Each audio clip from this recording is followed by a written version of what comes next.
Third में आते हैं AC circuit containing capacitor C. अब सी की बात कर लेते हैं। सिंबल आपको क्लियर करा दिया था पहले से, जब कैपेसिटर सी रहता है तो इस तरह के सिंबल लगाते हैं, ठीक है। ये आपका हो गया ईएमएफ के लिए।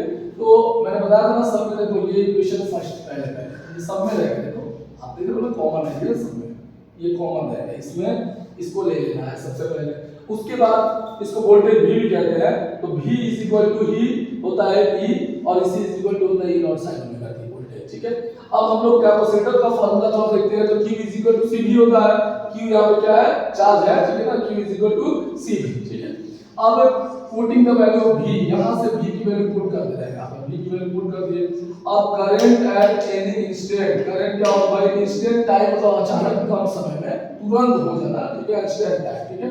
तो क्या हो जाएगा dq upon dt, q की वैल्यू हम लोग यहाँ से पुट कर दिए। पुट करने के बाद में हम लोग क्या किए, इसका डिफरेंशिएट कर दिए, तो कितना हो जाएगा sin ओमेगा t का होता है cos ओमेगा t, ठीक है।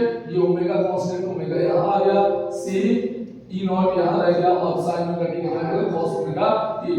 अब 1 upon ओमेगा c, इसको हम लोग क्या लिख सकते हैं, ओमेगा c को 1 upon ओमेगा c, वापस ये रेसिप्रोकल रूप से फिर वापस ऊपर ही चला जाएगा, ठीक है ना। तो ये हो जाएगा आपका। अब इसको हम लोग कहते हैं आई नॉट कहते हैं। अगर यहाँ पे कोई कैपेसिटर लगा रहता है तो कैपेसिटर के लिए आई नॉट की वैल्यू क्या होती है, ई नॉट अपॉन ओमेगा सी। तो इस ओमेगा सी के इसके जगह पे हम क्या लिखेंगे आई नॉट। अब इसको कॉस को साइन के फॉर्म में चेंज करने के लिए हम लोग फार्मूला लगा दिए साइन थीटा प्लस यहाँ पे 90 plus theta, sine 90 plus theta cos theta, sine 90 pi by 2 90 degree कहते हैं प्लस थीटा, तो ये हो जाएगा आपका cos थीटा। तो ये लिख दिए हम लोग। तो ये अब यहाँ पे आप देख रहे हैं क्या, जब कंपेयर कर रहे हैं इक्वेशन फर्स्ट का इक्वेशन सेकंड से, तो इस पर हम लोग देख रहे हैं क्या करंट I 90 डिग्री लीड कर रहा है इससे वोल्टेज V से, करंट I 90 डिग्री लीड कर रहा है वोल्टेज V से। तो ठीक है, ये हम लोग देख लिए। यहाँ पे मैंने आपको बताया भी है इंपेडेंस, जब इसका हम जब रिएक्ट क्या निकालेंगे, कैपेसिटेंस निकालेंगे तो Xc = 1/ωc होता है और ओमेगा की वैल्यू 2 पाई होता है। मैंने यहाँ पे आपको इंडिकेट कराया बताया, ठीक है। अब इसके फेजर डायग्राम में आ जाते हैं। तो फेजर डायग्राम पे साफ दिख रहा है यहाँ पे कि 90 डिग्री लीड करता है इसका, ठीक है। तो यहाँ पे देखो हम लोग क्या किए, इसको ओरिजिन से ऊपर लेके गए। यहाँ पे क्या करता, लीड कर रहा था तो ओरिजिन से नीचे थे, और यहाँ पे क्या कर रहा, लीड कर रहा था ओरिजिन से क्या है, ऊपर है, ठीक है ना। बाकी से पोजीशन रहेगा, ये 90 डिग्री यहाँ पे लीड करते हुए दिख रहा है, ठीक है, लीड कर रहा है।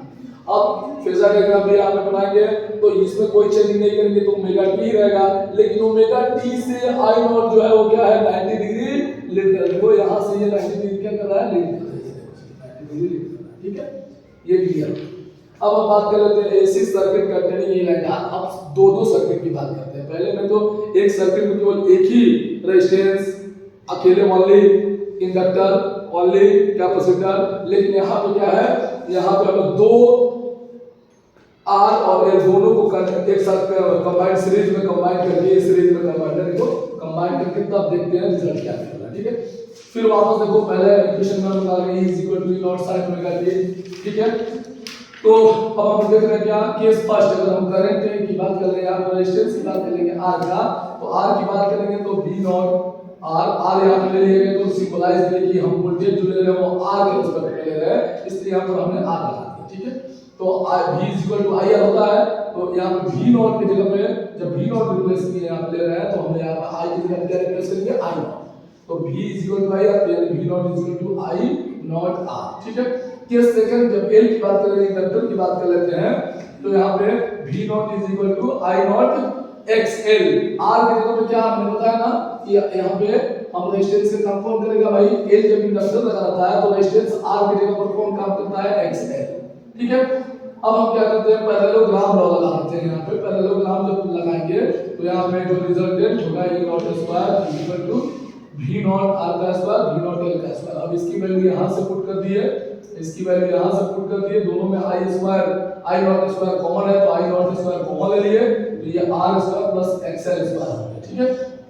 अब इसको अपॉन में ले आते हैं, दोनों स्क्वायर एक साथ है तो एक साथ कर लेते हैं इसको, फिर ये स्क्वायर जो है इसका रूट बन गया। अब E0 अपॉन I0 हो गया ये। अब हम क्या करते हैं भाई, I0 को यहाँ कर लिया, इसको यहाँ ले आते हैं, ठीक है। तो I0 क्या होगा, E0 अपॉन ये रेजिस्टेंस है, कंबाइंड रेजिस्टेंस है, दोनों का मिला हुआ R का भी और एल रिजल्टेंट है ये, ठीक है, रिजल्टेंट वाला है ये। तो इसी को चूंकि ये केवल आर के लिए तो हुआ नहीं है, ये दोनों को कंबाइन करने के बाद आया है, इसीलिए इसको हम लोग रेजिस्टेंस न कह के इम्पीडेंस कहेंगे। क्या कहेंगे? इम्पीडेंस कहेंगे। और इसको जेड से डिनोट करते हैं, Z is equal to under root R square plus XL square. तो ये आपका सर्किट डायग्राम ये लगा, ठीक है। तो इसको जरूर तैयार करिए, बहुत इंपॉर्टेंट है।